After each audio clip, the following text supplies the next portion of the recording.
I'm Katie Paris. I am an Ohio suburban mom of 2 little boys, and I'm the founder of Red, Wine, and Blue, which is a growing network. We're only a couple years old, but we've already grown to hundreds of thousands of suburban women all across the country who are fighting back against extremism and hate in our communities. So you can imagine how excited we are to have with us tonight our featured speaker, Senator Mallory McMorrow from Michigan. She electrified this country and inspired so many of us when she stood up to the dishonesty and hate of the extremists who basically think that they can scare us by manipulating us and bullying us. She is, as Slate magazine described her, the woman who said enough. We know that the divisiveness and anger did not go away because of a single speech, as amazing as it was. But it showed the country that there are people like Mallory, there are people like us who are willing to push back. And tonight is about all of us saying enough. And it's about all of us doing something about all of this. We've had enough of tearing down teachers, of questioning librarians, pushing to arm our educators, and targeting kids who just want to be accepted for who they are. Radical right-wing extremists think that this is a winning strategy, but it's just a blizzard of bullshit that's meant to wear us down. We can't let it. So like Mallory, we are going to say enough. We're not going to stand by while our government literally mandates our pregnancies, even when women's lives are in danger. We're not going to stand by and just accept that we have to send our kids to school or houses of worship or the grocery store and worry that they could be gunned down. We're going to say enough, and we're going to organize. And we're going to do it in the most effective way possible, even if it means getting a little bit uncomfortable. So tonight marks the official launch, I'm so excited, of Red, Wine, and Blue's mass relational organizing program. So what does that mean, relational organizing? It's the simple, proven concept that people talking to their friends and family is more effective than strangers talking to strangers. A conversation between people who trust each other has been found to be more than twice as effective as conversations between strangers, people who don't know each other. Also, the effects of these conversations last much, much longer than a cold phone call or a door knock.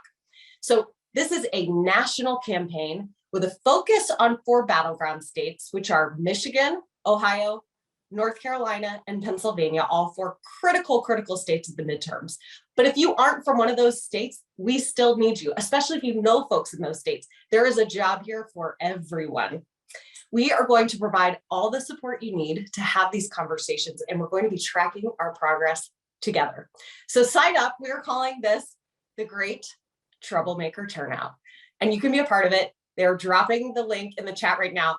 The chat is popping. It's just go. So you guys are going to have to drop this link a lot, and everybody needs to click and be a part of this tonight. So sign up, find that link, find it right now. It's going to take you 2 seconds. You can do it while you've got this on. So with that, on behalf of the Red, Wine, and Blue community, as well as our partners, including Moms Rising and local parent groups from across the country, we want to thank you so much for being with us, for all you've done, for all that you will do. And whether you are from the burbs, the city, or a rural area, we are all in this together. So we know, by the way, we've got some members of the press joining us tonight. If you have any questions for our speakers, please ask them in the Q&A there on the Zoom and provide your email address and outlet so we can make sure to follow up with you if we don't cover it tonight. Okay, now what we're all here for, I'm honored to introduce a true troublemaker role model, certainly my troublemaker role model, Michigan State Senator Mallory McMorrow.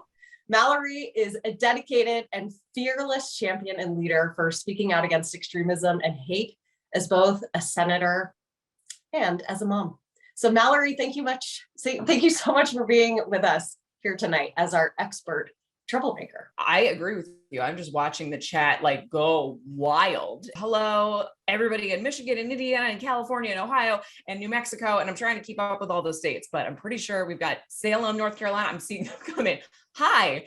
I'm Mallory McMorrow, and I am so thrilled to be here with all of you. Mallory, we just want to hear how does a mom, you've got that young, beautiful baby can you post more photos of you guys on Twitter? Like that would just, I just need more of that. But you have not been in politics like your whole career. This was not the game plan. We just want to hear the story of Mallory. You've done a lot of news shows, but we never get to hear the backstory. Like, how did you end up getting into politics, getting political at all in the first place? This wasn't the plan. This was not the plan. And it has been such an overwhelming experience for the past month or so since I gave a speech here on the Senate floor. And now the president is calling. And now there's all of these strategists and operatives and James Carville reaching out. And a lot of people are asking, what is your long-term strategy? How did you come up with this speech? And I think it implies that somehow I am a Democratic strategist, or I've been doing this my entire life, and I haven't. So a little bit of background on me. I have lived in 5 different states. Michigan is my adopted home, and I absolutely love it. It is a state where my husband hails from, and that I came out to visit every year for 5 years on vacation on a road rally around the state of Michigan with friends from all over the country. And I just absolutely fell in love with this state. And I moved back. I started a consultancy, and then we saw the 2016 election happen. And I'm sure, like many people on this call, I woke up the next day and just felt like everything I knew was wrong. I thought there was no way that people were going to elect somebody like Donald Trump, who bragged openly about sexual assault, who launched his campaign by targeting immigrants. I thought there was no way. So that was such a pain point to me. But what really broke something in me, it was a few days after the 2016 election, there was a video that went viral of middle school students chanting "Build that wall" at a Latina student. And friends started sending it to me, and they said, "Have you seen this?" And I had seen it. And that video took place at Royal Oak Middle School, which was my polling place in 2016. So I was standing in line just a few days earlier to vote for what I thought was going to be our first woman president. And that broke something in me, because these were kids. These were kids that learned it either from their parents who were mimicking what Donald Trump said, or they heard it from TV, and it somehow made this targeting of somebody who was different acceptable. And I just said, that's not who we are. That's not who my community is. I know that, and I have to do something. So like any professional, I Googled how to run for office. So I was not a professional by any means. My career was in design and marketing. I was a car designer for a little while. I did a lot of other things outside of politics.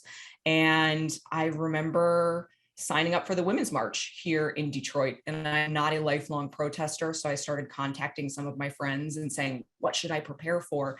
And I had friends say, well, here's what to do when you get arrested, and make sure to bring milk. So when you get maced, you don't burn your eyes, and make sure to write your phone number on your arm in Sharpie so people can find you. I admit I was a little bit terrified, but I got down to the Women's March, and it was so overwhelmingly joyful. It was multiple generations of women from all over Metro Detroit, who by the end of the afternoon, we were just singing. And women are women. So we did not just show up to protest. We exchanged phone numbers and email addresses, and we started networking. I started hosting a let's contact our legislators party at my house. And we started writing postcards and contacting the people who represent us. We sent a lot of postcards to Betsy DeVos. They were not to say hello. And I found a group called Emerge America, which recruits and trains Democratic women to run for office. I signed up. I went through a 6-month training with women from all over the state of Michigan, and genuinely thought I would volunteer on Gretchen Whitmer's campaign. Especially being a woman, my thought was, this is a totally new space for me. I'm not qualified to do anything but start from the bottom and learn as I go. But Jocelyn Benson, who is our current Secretary of State, she was a guest teacher of ours. And I remember she said to me, you've got this really incredible career, especially in and around the auto industry, and this is Metro Detroit. run for the office you want to run for. So we did. I put my name on a ballot and filed against a Republican incumbent in a Republican district. I represent Mitt Romney's hometown here in Michigan, and I had nothing to lose. My husband was very supportive, told me, go all in. So I closed my consultancy. I've never not had an income my entire life. That was terrifying.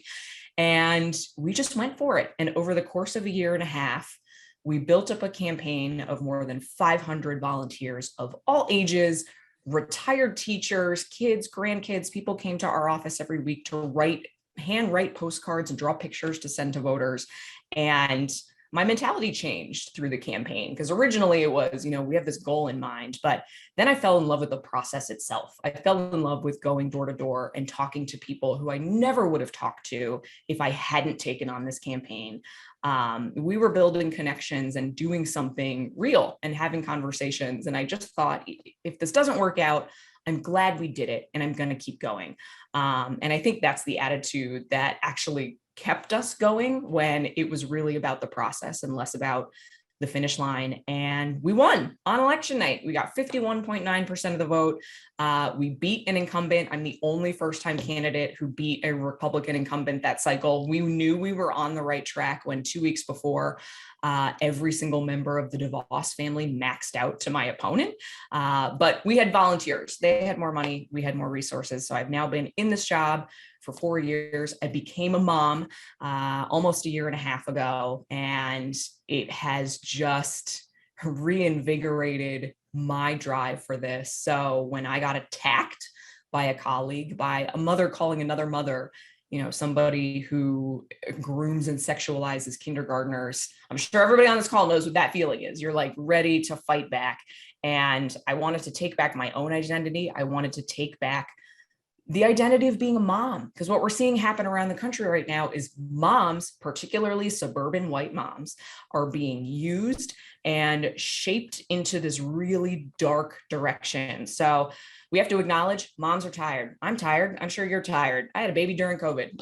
I want to take a nap, but I know we are not hateful. We're not angry. We don't want to demonize other people. And it is just lying and scapegoating and manipulative. So it is time for moms like me, get off the sidelines, shake off the exhaustion we've had over the past few years, get a couple of cups of coffee, let's hop in the minivan, let's go. We're saving democracy, and it's going to come down to us, but we know how to do it, and we're going to do it again. I think that so often many women who haven't been involved in anything political before, they think, I don't know, I don't want to be too political. They're not sure about engaging in that way. Well, you have engaged in a big way. You've stepped out, you've run for office. Now you've had this speech that has got international attention. What do you say to women who have that ambivalence, who maybe they're even, okay, I'd use my voice, but it wouldn't matter anyway, who would even listen? What words do you have for women who just are maybe not quite so far down the road as you? Women in this country, we are the majority. We are the most powerful voting bloc in the entire country. And if we mobilize and we get active and we get out there, we have the loudest voice. And I think that what is so frustrating is we have been ingrained with this idea that we shouldn't use it, that it's not polite. I think I talk to people who say, I don't want to get into politics. It's really nasty. I'd rather stay out of it. And one thing that I feel very strongly about, especially recently, is just because you're okay doesn't mean this is okay. So if you are not a member of the LGBTQ community, if you are not a Black resident who has seen all of the protests in the wake of the murder of George Floyd and then no action, and not only no action, but now fear mongering around diversity, equity, inclusion, critical race theory, all of these kind of made up wedge issues. If that's not you, you're exactly the type of person that needs to get active, because the only way these attacks win is if, frankly, people who look like me and are generally okay, let it happen. It happens when we are silent, when we are polite, which is what we're told to do. And we can't afford to be polite anymore. So it is really rewarding to step up and take action. I highly, highly recommend, if you haven't read it, there's a book called Politics is for Power. It's a really easy, great read, but it just talks about how so many of us, we engage in the political process by being on Facebook, being on Twitter. And that's not taking action in the real world. That's not getting out on doors, making a few phone calls. And it feels so much better if you actually go and do something and you have conversations with people. And even if it feels very, very small, you are adding to the loudest voice in the country. Just look at what Moms Demand Action has been able to build over the past few years by a mom who started a Facebook post to say the NRA has gone way too far. We are tired of seeing our kids dying. Gun violence is the #1 cause of death for children now. And it may take a little while. This has been 50 years of intentional strategy by those on the far right of kind of chipping away at our rights and working from the bottom up. So we've got some catching up to do. So what I've been telling a lot of people is we might be late. I've told people, I'm sorry I'm late, but I'm here now, and it is not too late for us to get in and decide what kind of communities and states and country do we want to live in. Let's make it happen. This is something I think about a lot as also a white, straight, Christian, suburban mom here in the suburbs of Ohio. And, look, we know it. Women of color, Black women in particular, they have been carrying the disproportionate amount of the labor for way too long. All of us have to step up. It's going to take all of us. And so I just wanted to say, why was it so important to you in that speech to come straight out and identify yourself in that way? Why not, just say, I'm a mom and she's a mom, but instead to say, I'm a straight, white, Christian, married, suburban mom. For those who didn't see the original email that led to the speech that I gave, I had a colleague accuse me by name of grooming and sexualizing kindergartners and wanting 8-year-olds to believe they were responsible for slavery. And that felt horrible. I was trying to digest why somebody would say such unfounded things about me and really just sit in how I felt for a day, because it really was a day. I went about my business, I had meetings, and I was giving my daughter, who, as I may have mentioned, she's almost 1.5 now. I was giving her a bath at the end of the day, and she just looked up at me and she was laughing hysterically for no reason, totally oblivious to what was going on. And I just started crying because this has become a reality where there are certain people out there who, for the sake of holding on to power, feel like they can say and do anything to anybody, and they don't care about the consequences, and they get away with it because nobody pushes back. So I wrote a lot of things down, calling out the hypocrisy of the other side and kind of hitting back. And I realized that wasn't going to engage people, because that was just Democrats and Republicans flinging mud back and forth. But I looked at what happened in Virginia and how Glenn Youngkin got elected there, which really was tapping into white suburban moms' very real, valid frustrations over the past few years. Moms have shouldered a lot with COVID, school closures, trying to balance work and school and family life, and becoming teachers and becoming therapists for everybody around them. It's a lot. It's exhausting. And I have had conversations with constituents, moms in the district, who have joined parents groups as a way to express frustration. But I had a conversation with one mom who noticed the group that she joined started pushing, CRT fear mongering, started going after the LGBTQ community. And she told me, she said, I'm not one of these people, but I also don't have anywhere to go. So to me, that set off a light bulb of, I'm a straight, white, Christian, married, suburban mom. We are the group that is being taken advantage of right now and directed towards very hateful things. And if not outwardly, we're told to, hey, we're going to take care of the school thing. You just need to be quiet. This isn't about you. And it was really important for me to reclaim my own identity, because I know that when people like the woman who attacked me, when they claim to speak about parental rights, they're not speaking for parents that I know. They're not speaking for parents in my community who don't hate other people and don't want to target already marginalized kids, and who want to learn accurate history and know that, just because you learn about slavery and redlining and systemic racism does not mean you should feel bad about yourself because you're white. It just means you have the power to decide what happens next. We write history. That is our responsibility. So I wanted to, frankly, claim my own identity to give other people like me an alternative path, to say, you're frustrated, I'm frustrated, you're tired, but this is our moment. We have to stand up and push back against this and not let them use us and lie to us to hurt people. So important, and creating that sense of belonging and community for women who do share our values, which we have to remember in all of these things. We're the majority, okay? This is a very loud minority. Some of these voices we've been hearing from, but sometimes it feels like a misrepresentation of how much we see them in the media because they are being loud. But when we organize, what we have seen over and over and over again all across this country, Red, White, and Blue has been training women, moms to fight back at these school board meetings for over a year now. And when we organize, we win. So that is why we are coming together here tonight. When we tap into our networks, when we decide that we've had enough, just like you spoke out and said, Mallory, we know that we can win. So we are going to be hearing from 3 moms who are putting their troublemaking skills to work in their local communities. Then we're going to hear from Julie and Julie, who work with Red, White, and Blue, who are Suburban mom organizers. And then we're going to circle back to Mallory for more of your questions in the chat. And again, like I said, brass tactics. So let's hear from Kristen Bruck in Lehigh, Pennsylvania. I live about an hour north of Philadelphia in Pennsylvania, and I've lived in my community for almost 20 years, but the last 2 have been pretty rough, like everywhere.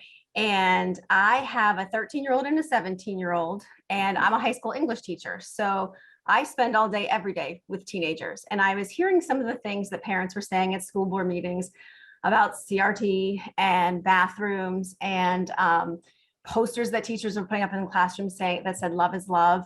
They wanted those to come down. And I was just thinking, the kids know what the parents are saying. They're hearing what the parents are saying.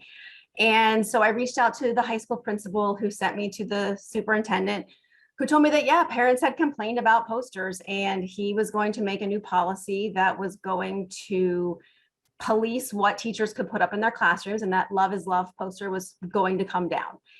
And I couldn't sit back. I kept thinking about that student who was in a classroom one day where there was a love is love poster, and the next day it would be gone. And so I figured, well, he can make teachers take posters down. And I don't teach in the school district that I live in. I work in a different district. So he can make them take those posters down, but he can't take a sign out of my yard. And so I had never made yard signs before. I had no idea how to do it, but I asked somebody who did, and we came up with our yard signs that say, you belong, you matter. We are all Southern Lehigh, which is our school district. And we did the first U in the color of the trans flag, a rainbow belong, and you matter is in shades of brown. And I posted on Facebook. About 20 people wanted signs. We made them, we put them up in our yards, we put some in some public spots. And then more people wanted them. And then a couple teachers bought them and put them up in their classrooms. And the next day they were told to take them down. And that made a lot more people want to have signs for their yards. And thankfully, the teacher refused, the first one that put one up, and she went to the union, and they helped her keep the sign up in her classroom. But sure enough, a couple weeks later on the school board agenda was a new policy about what could be posted in teachers' classrooms. But I now had a whole email list of people who bought signs. So I emailed everybody, and we showed up to the school board meeting. Lots of people spoke, and the sign policy died. And I talked to the teacher today, and it's still up in her classroom. They're still all around the community. And my little idea grew completely organically. Somebody said to me, hey, my dad works at a place that makes car magnets. Do you want to make car magnets? So now we have car magnets. Somebody asked me if we could make shirts. I didn't know how to do that, but we made a store. I don't know if you can see, we have shirts now that say you belong and you matter. I see the signs and the magnets all over our community. And then one day somebody came to pick up a sign for her mom who lived in our district. And she said, can you make them for our school district? And I was like, sure. So we did that. And now we've kind of become a franchise where we have all the materials and directions for what to do. And we spread to 8 school districts and even 1 university so far. And it just keeps growing. We have a website, we have social media, we even put up 2 billboards, and it just keeps growing all the time. And the best part is when people come to pick up their signs, to pick up the things that they've bought, realizing how many people who have been quiet really do support diversity, equity, and inclusion in our district. And as people see their neighbors put signs out, more signs go out.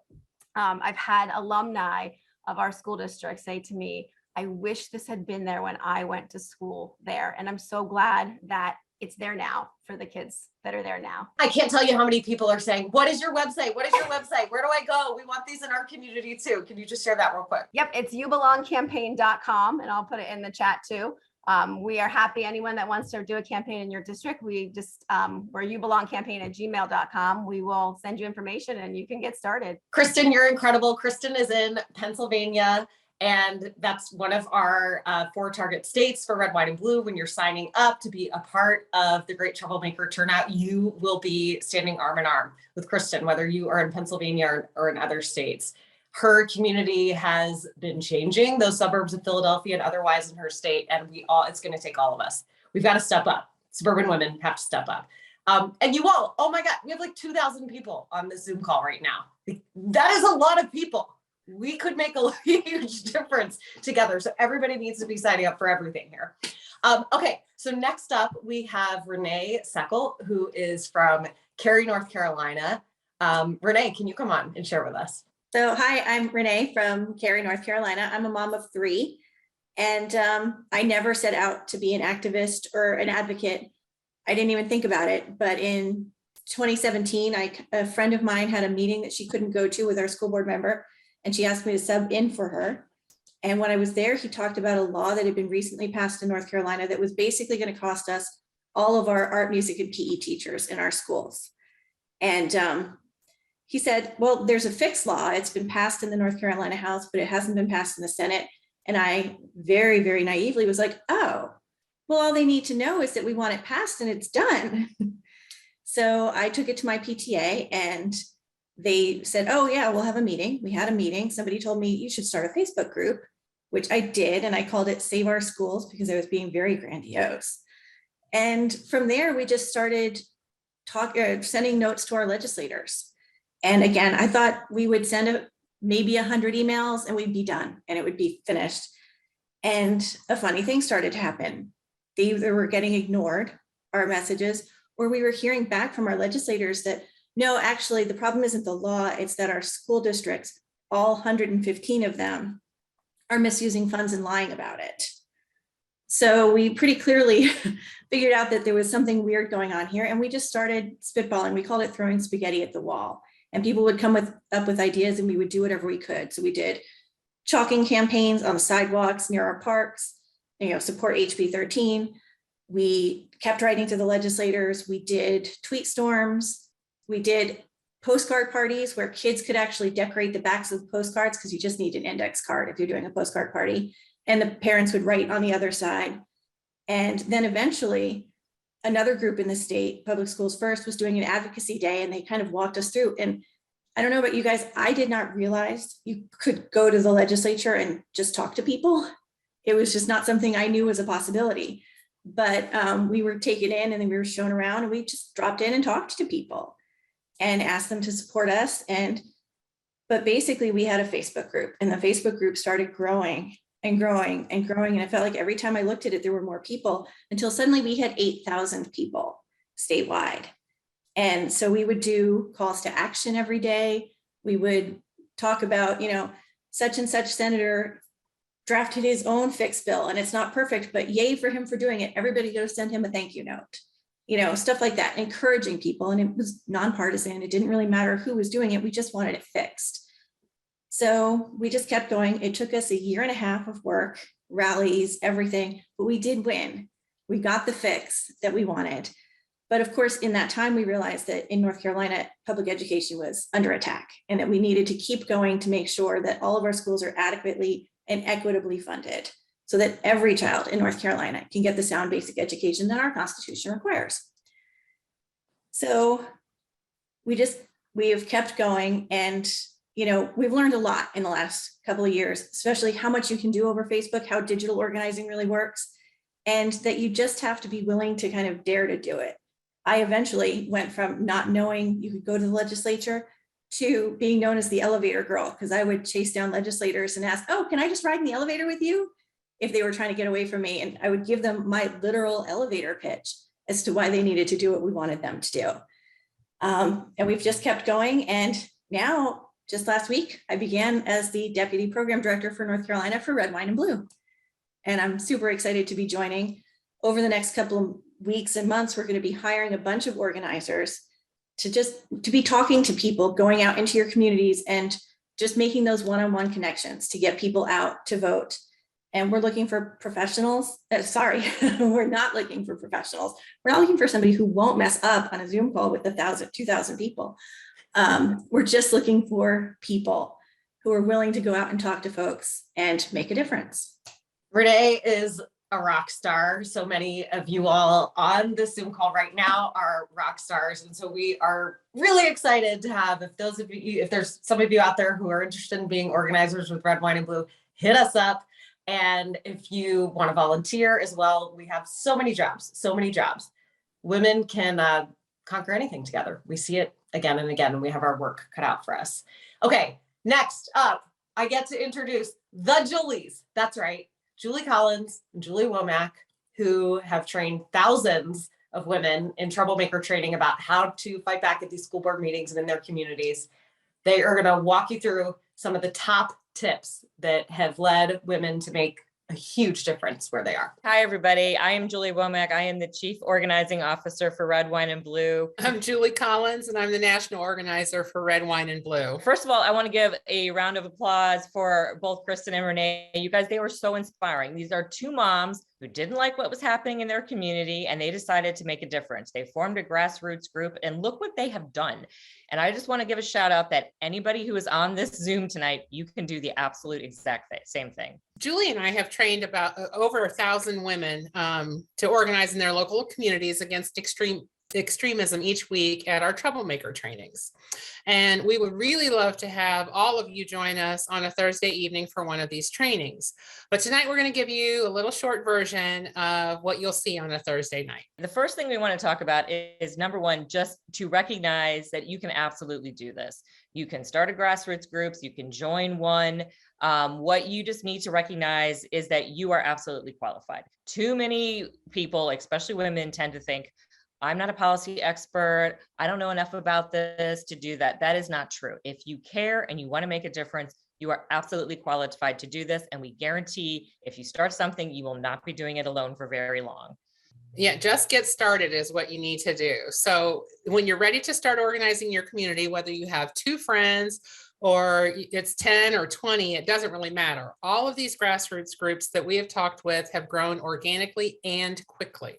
So the first thing to consider is, where am I going to host this group? Where will we communicate? Starting a Facebook group is actually a really great place to start to build your group. It's easy to join and easy to form. But you can also use you could also use Slack and WhatsApp and Messenger or even email. Just get it going and start inviting people, and then have them invite people. Women we have trained in the last few months already have hundreds of people in their groups. So the next thing you really need to do is decide your focus. Are you going to be addressing school board issues? Maybe there's a local abortion ban, or do you just want to tackle all the political issues where you live? And who's going to be in your group? Is it just for people in your school district, your city, your county? It's really important to set a focus so that you can be effective. Groups that are too big or too widespread can just kind of peter out and lose the ability to really organize well. So think that through and become as most effective group that you can. This is a really, really important point. Make it social. Groups stay active and grow because people form relationships. And this is truly the secret sauce. Meet up in person so you can get to know each other. Go out and celebrate after a school board meeting. This builds bonds. Now, COVID does hinder this sometimes, but even virtual meetings can have a social component. Meet a half an hour early for a virtual happy hour. Use icebreakers to get to know one another. Ask members to share about themselves in the Facebook group, and definitely celebrate when a member has a success. And the next thing is you guys have to delegate. All right. I'm talking to all of you type A personalities out there who want to start a group. You need to assign out and give people tasks, because if people are invested and they have a role, they're going to be much more likely to stay involved and want to, keep going. So the first thing you want to do is also know that anybody who joins is going to have a skill set. People have all kinds of skills and they rise to the surface when they join these groups. So don't be afraid to delegate. Figure out all right, we're going to go to a school board meeting. We're going to have a rally. We're going to have an event. What are the tasks that I need to accomplish for this? And then assign them out to people. And do not be afraid to ask people to help, because who wouldn't be flattered if you said to them, I think you'd be amazing at this. So make sure you're delegating and getting people involved, because that is how they are more likely to stay involved and invite others to join you as well. For any grassroots group that wants to bring about change, you have to have members talking to their friends and networks about the candidates, about the issues. And as Katie talked about earlier, this is called relational organizing, and it is the most effective thing you can do to win elections and bring change in your community. And honestly, it's just common sense, right? Your friends care about you, they trust you, so you have the ability to get them out to vote, to change their minds on issues. And so just think about the fact that you are going to be much more influential than a stranger knocking on their door or that robo text that they're going to get the day before the election. Relational organizing has been found to be 2.5 times more effective in turning out voters than conversations with a stranger. And this is why Red, Wine, and Blue is launching the GTT, the Great Troublemaker Turnout, our relational organizing program. We're going to be building a team of women, and we are aiming for 20,000, talking to their friends and turning them out to vote. Think of it as becoming a voting fairy godmother. Pick 10, 20 or more friends and get them out to vote. Okay, I want you guys to think about the impact. If there are 20,000 of us and we each talk to just 10 friends, we are reaching 200,000 people. Make that 20 friends, 400,000 people. If we join together, just think of the power we have and the people that we can reach, okay? So we have dropped this link on the screen right here, and we would really love for you to sign up and become part of this super dynamic team of women doing this work. And we will give you all the training, support, and resources that you need. We want you to join our GTT team and then take these new skills back to your community. We want you to teach others and have them reach their friends as well. You can be the change. We've seen seats flipped and elections won just by a handful of votes, and you can be the one to do that. Okay, and now guys, I'm super excited to introduce our next speaker. Tara Seward is a mom in Dublin, Ohio. Hi, Tara. And she has done way far and above relational organizing. We can talk to our friends, you can change minds, and Tara is living proof of this because she's talked to complete strangers and changed their mind because she knows the power of that personal conversation. So thank you for being here, Tara. I'm Tara Seward. I'm a mother of 4, college age, a high schooler, a middle schooler, and an elementary schooler. And I live here in Dublin, Ohio. And Dublin actually has become really the national stage. It's where our national news kind of comes to just get a feel for what's going on in politics from the suburban housewives, if we remember that from 2020. So the news actually come here during that time. I really didn't consider myself in politics. Probably still will, I will never say that I'm in politics. But at that time, I felt very overwhelmed, right?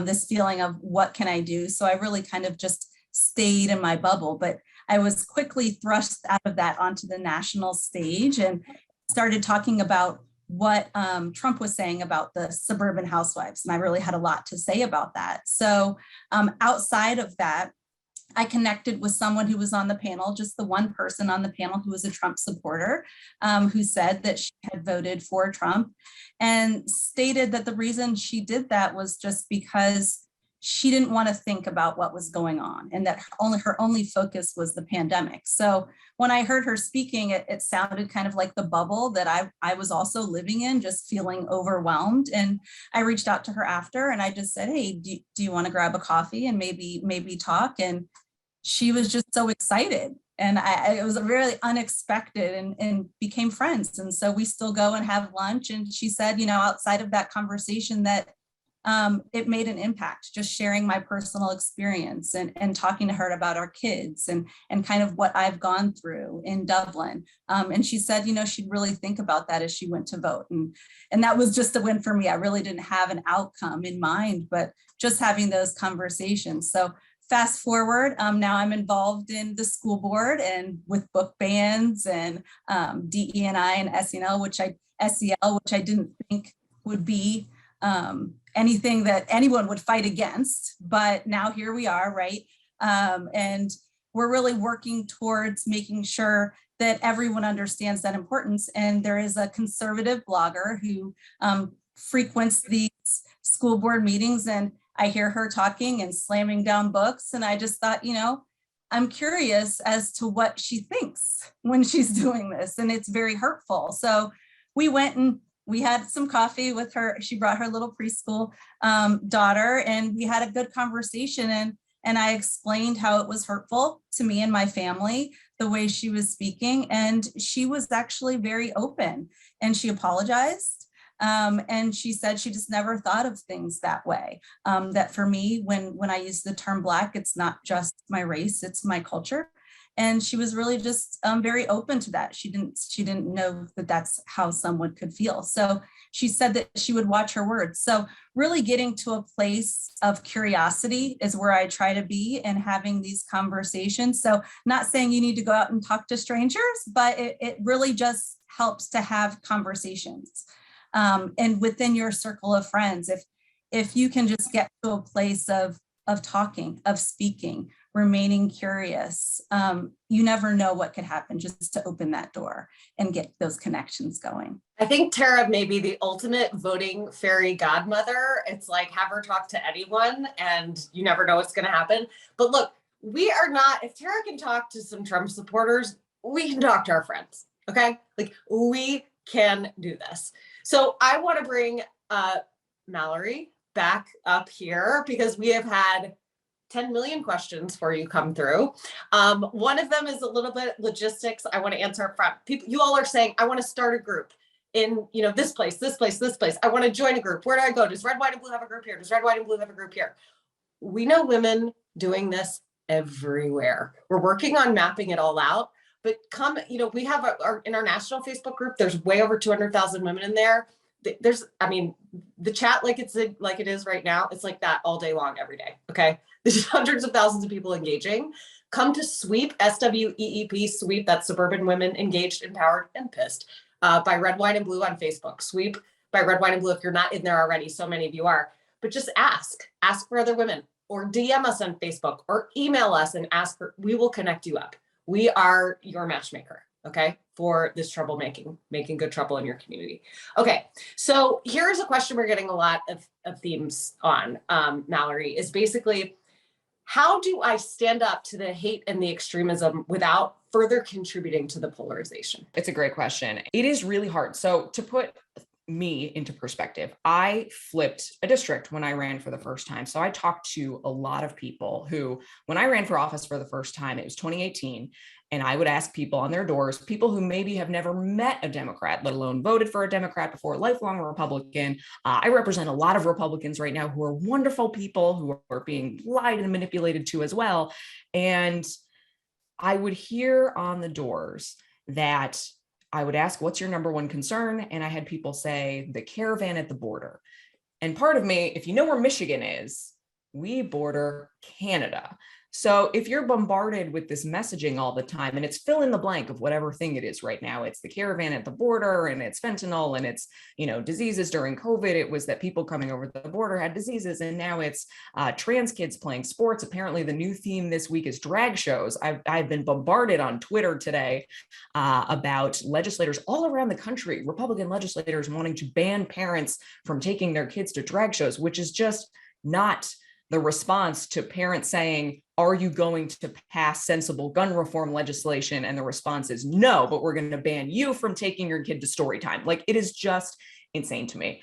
So my response on how to stand up to hate is that the strategy for people who are hateful, who are really leaning into this, is to wear you down so much that you quit. We're all tired. They're trying to take advantage of that. Even just say, no, that's not who we are, and we're not welcome. You will be amazed at how fast people retreat, because it's really easy to kind of throw these things out and keep throwing them when the line continues to move, when nobody's pushing back on them. But especially if you come at it from a place of authenticity, talking about who you are and why it matters. I love talking to people one-on-one and just saying, when you say this thing, it's really hateful to me. It's, it's not true to who I am or who my family is. And here's why. You can convince people. At the end of the day, these are our neighbors, these are our friends. And I have talked to, Trump supporters, people who are being bombarded with this messaging, who legitimately still believe the 2020 election was stolen, the computers in China changed votes in Michigan. And when you just talk to people as a person and you're not hitting back, it's don't go on Twitter and call somebody a name who's called you a name, but get out of the conversation. Reclaim your own identity and say, this is not true. It's not true. It's hateful. And it also doesn't solve the very real issues that we all care about in our communities, which is school funding, equitable school funding we talked about on this call, gun violence, something that's come up a lot, fixing the roads, basic infrastructure so we don't get a flat tire when we're driving, for any of the moms on the call, driving your kids to all of your different soccer practices. I think being able to tell people that you are being lied to, even if you are not the parent of a trans child, that you are being manipulated to be so angry and fearful towards somebody who's different, that it's not helping you either. And I think the more that you can connect with people and find common ground, whether it's we like football, our kids like the same movies, we go to this pool together, this is our favorite park. People just want to feel like they belong and have a group. And if you can provide that opening for somebody, that is so much more powerful than whatever hateful nonsense is being thrown at them every single day. And you're going to feel good when you do it. A question I get just as much as how do I talk to my, cousin I'm worried I'm losing to QAnon is actually more than just how do I talk to the people who say it doesn't matter? It doesn't matter. What's the difference? I don't trust any politicians. My voice doesn't matter anyway. That I'm just one vote. I think we especially, a lot of my friends who have teenage kids are hearing more and more from their teenagers. What difference does it make, Mom? It's heartbreaking to me. And I remember, going door to door for the first time, and I would talk to voters who would say, you know what, I'm not qualified. I don't know enough to vote. And everybody is qualified to vote. And what I tell people, especially people who aren't registered or they haven't voted or they don't vote consistently, is that every time you choose not to vote, you're letting somebody else decide for you. And in all likelihood, based on who tends to turn out for voting, it's somebody much older than you, probably somebody who's retired, somebody who doesn't have anybody in the school district right now. That's not going to work out. So, it's just empowering people to say your vote does count. And if you're not deciding, somebody else is. You're giving away your decision. So it's almost the counter to say, I don't really love when people say, well, if you don't vote, you can't complain about it. You have every right to complain, but then you can do something about it and get involved. And I loved that one of the panelists said, yes, you can show up and talk to your state legislators. It's amazing. That's our job. We are supposed to listen to the people in our community. And I know it can be really terrifying. I came to a Moms Demand lobbying day at our state capitol before I ran for office, and I was mortified, but that's our job. Show up, find out how they engage. And, I just hammer that home with everybody. If you don't vote, you're letting somebody else decide, and they're probably not going to decide what you want them to. Yes, you're qualified. You're managing your household. Women. This is the Great Troublemaker Turnout. The GTT, I'm liking that. The Great Troublemaker Turnout, you guys. This is where we're going to be focused in Michigan, Pennsylvania, Ohio, and North Carolina, where there are key races, yes, certainly at the top of the ticket.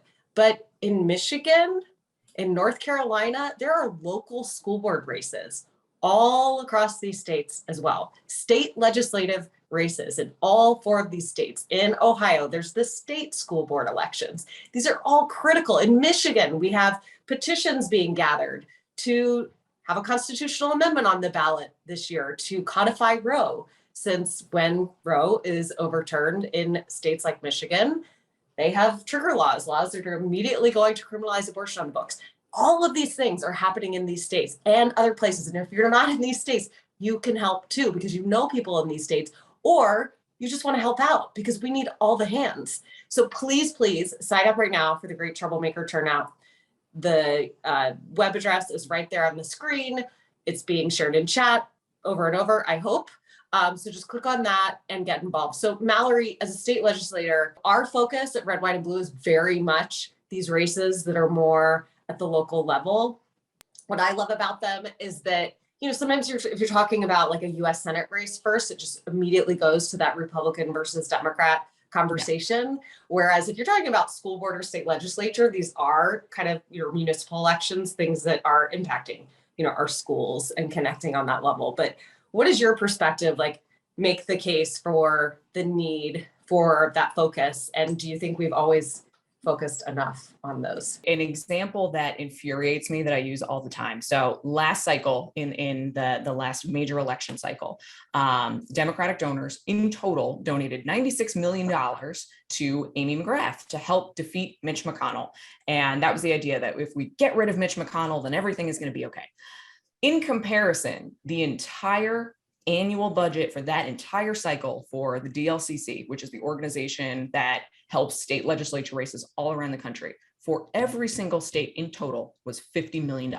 So one race at the top got almost twice the funding that all of us in every single state received for our races. And it's not just about money, it's about energy. Because I get this from people all the time who are worried about all of these major issues. What can we do about it? How do we help? And it's always easy to look at what's on TV and who's on TV, and that tends to be the people who are in Washington. But the reality is, for decades, people who have been chipping away at women's rights, school funding, reproductive rights, gun violence, they have understood you work from the bottom up. It's more cost effective. These races can be won with a handful of votes, quite literally, because most people have never seen the person who is running to be their state legislator or their school board member on TV. So they don't know who they are. So you can make such a huge difference by getting involved in these state and local races and with groups like Red, Wine, and Blue. I think it is super overwhelming to look at all of the issues going on, and you want to do a little bit of everything. But I think of it like learning any new skill. If you're learning how to cook, you want to become a really good baker. You can't learn how to cook and play the violin and play trombone and become a marathon runner. You're not going to do any of those things well. So pick one thing, pick one group, show up consistently. It's going to be hard at first and a little bit weird. It was weird for me when I started getting involved in this and, calling legislators and leaving a message, but it's like anything. You build up a muscle, you get better and better at it. You surround yourself with people who inspire you and that frankly, you have fun with. You like being around these people. And if we all do that, if we all pick our group and our people and our issue, we're unbeatable. Just trust that everybody else is picking their issue too. So we all have to do something. You don't have to do everything, but do one thing and do it consistently. We're going to end on this because I can't believe this has gone by very quickly, but we are at the end of our National Troublemaker training. And I just want to hear from you. There are just an incredible amount of women who have gathered here tonight to learn how to step up and to learn how to support each other in stepping up. And so tell me, what has the role of women in your local community showing up for you showing up for them? How important has that been to your journey over the last few years and even maybe especially the last couple of months? It's everything. I wouldn't be here without the women surrounding us. I think the anecdote that I shared that I didn't think I was qualified to do this, it was another woman who said, get over yourself and just go for it. And women supporting other women is exactly what we need right now. We have been ingrained with this idea, especially if you're a woman in a male-dominated space or industry or group, that there's really only one of you. There's only room for one. That's not true. It was the Ruth Bader Ginsburg quote when she was asked when she would be satisfied with the number of women justices on the Supreme Court. She said, when there are 9. There have been 9 men throughout the history of the Supreme Court. When there's 9 women, we're good. My entire staff, my legislative staff is all women, not intentionally, but whenever I post a job, it's all women who apply because there are so few of us in these roles who do this work. It's women on the ground. It's women who have walked up to me over the past few weeks when I've been out in the community to say, hell yes, you said exactly what I'm feeling and you said it so loudly. And women telling me that what I did a few weeks ago makes them feel like they can fight again, it has fired me up in a way where it feels like I'm running for the first time in 2018 again, where I know we're building something that is powerful and effective. And when we support each other instead of attacking each other, we are unstoppable. Mallory, thank you so much for being here with us tonight. We're going to ask you to come back. Yes. We need to stay fired up. Thank you for inspiring me. I have showed my kids the video of you. Keep it coming.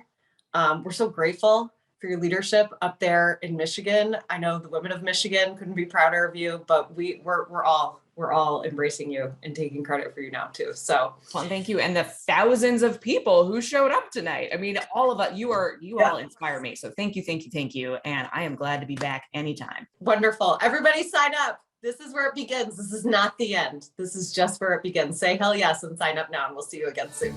Hell yes.